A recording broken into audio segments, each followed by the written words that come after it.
What's up, friends? We're back with you, heading to the food forest. Thought I'd take you on a full yard walkthrough. We're hardening off our plants in a semi-shady area over here. This is the keyhole garden, working its way out. It's been liking being outside. Corner of the food forest. We're getting our fence up slowly but surely. We got a little bit of every project done around here. That's how we do it. Strawberries coming in good. Pulled some weeds around there. Got them looking pretty clean. I see one weed to go.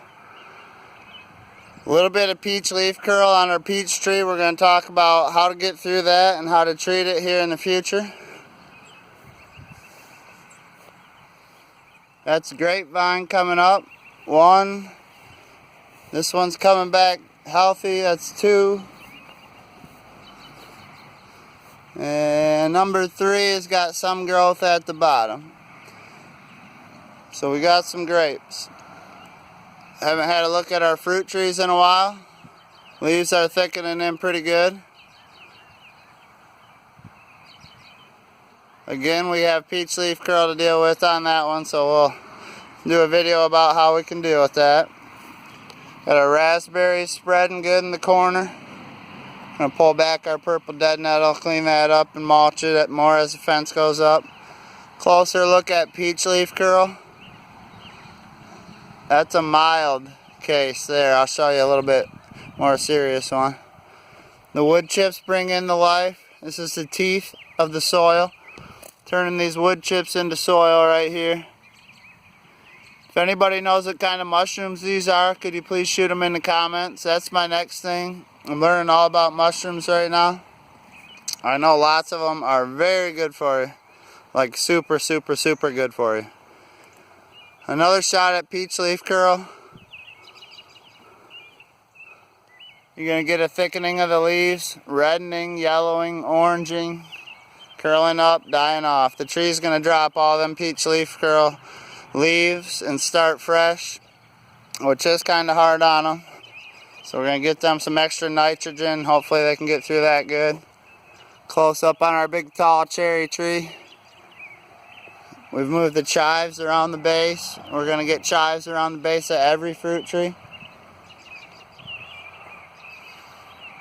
Black raspberry coming back up through over here. That's probably going to get moved. Remember that area got cleared out, cleaned out. We're working on that. Pond's holding water pretty far up to the top.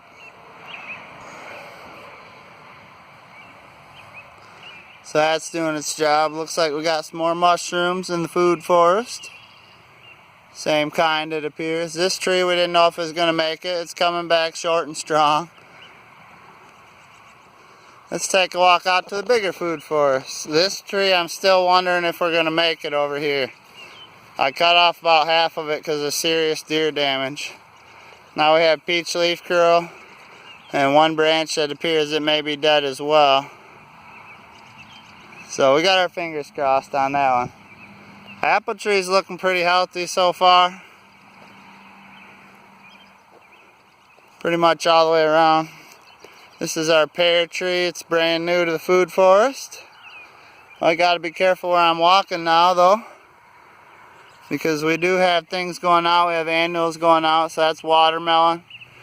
There's gonna be squash and watermelon, lots of plants underneath our fruit trees here. Another apple tree. Look down the line, you can see some of the leaves popping. A little bit more on these fruit trees over here. These are getting me very excited. That'll make the mouth water looking at that bed of strawberries. First time we've had a good shot at our blueberries. Some are starting to green up. They're a little red, I believe, with the cold weather. And then we're going to take some clones off of them and multiply our number of blueberries dramatically as much as we can. Some straggler strawberries. This is the end of the row over here that we're not quite done with yet. And then the second row in here is tomatoes, sweetie cherry tomatoes.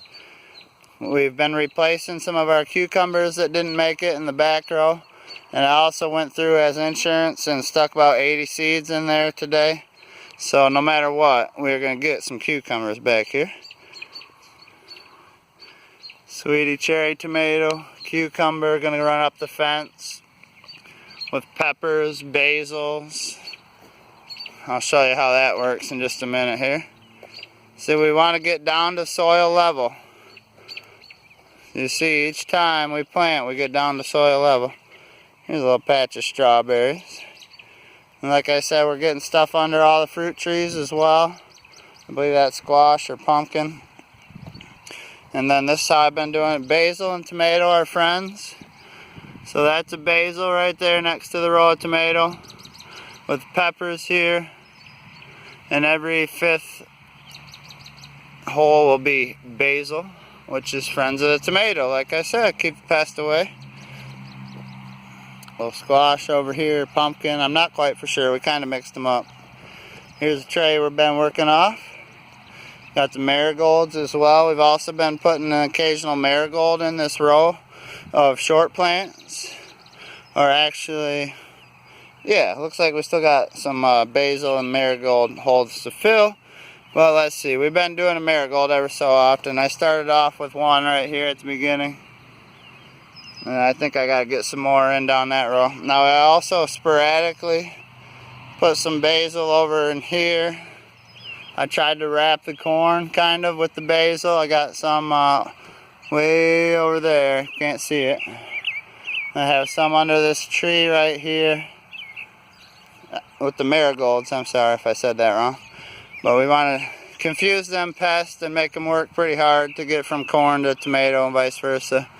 I got squash and pumpkin planted around the corn. I'm going to run that in between and also a little bit on the end in there. So that's going to be our Three Sisters garden coming together. As the corn comes up, we'll plant some beans about ankle high. And this squash, I'm going to try to run it all through there, squash and pumpkin. And we got some right here again. There's a little apple tree coming back. So yeah, all in all, it's a lot of work. It's keeping us wore out a little bit for sure. But we're really enjoying it. We got just stuff growing everywhere. Every time you put your shovel in over there, you're killing a worm, I hate to say it. I have never seen so many worms. So I know we're building good, healthy soil. You can just look as we move it around. You can look at the color, the number of worms. It's really going to be real nice soil 2 to 3 years here, but even now we're already building it. So that's kind of where we're at. Got the slug traps working. Got all the fruit trees opened up. Some of them doing better than others. Our stone fruits are having a little problem, so we're going to talk about how to take peach leaf curl, some of your different options, how to take care of it, and what you do right now, because there's not a lot you can do right now. It's going to drop the leaves and put out a new flush of healthy ones, and it'll be alright for this year. But it can kill the tree if that keeps happening. So come this fall and this winter, we will be preventing peach leaf curl in the food forest, and we'll be teaching everybody how to do that. I'm also going to be looking into if we can make some sprays out of chives and garlic that we grow. That might help with that as well. And that'll definitely be organic that way. Alright, well thanks for coming along. If you're getting your food in the ground, or you just like watching us do it, hit that like button. Share it with somebody you think this could help. And we'll see you on the next one.